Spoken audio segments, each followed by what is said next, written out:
In this video, I'll show you how you can clear cache in League of Legends and get some free bytes. Now, the way that this works is you want to find your Riot folder, or you can simply find League of Legends, right click on it, open file location, and you will come to your Riot folder.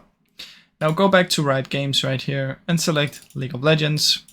Now from in here, you want to find the logs folder and you want to close this one down. Now if I close it now, it should say I cannot because I have League of Legends open.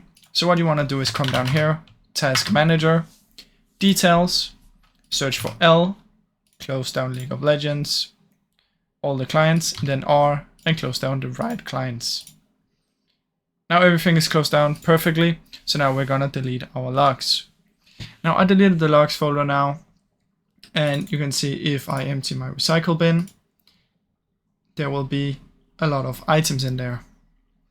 Now this can give you, I know some of my friends who had like 10 gigabytes worth of logs and others who have 5 gigabytes, so it can clear a lot of space. Now don't worry, when you run League of Legends, it's gonna open up a new folder and that's about it. So you're not really missing out on anything. So that's how you can do it, guys. Now I really hope you enjoyed the video. If you did, please leave a like and subscribe as it helps me out a ton. Thank you so much for watching.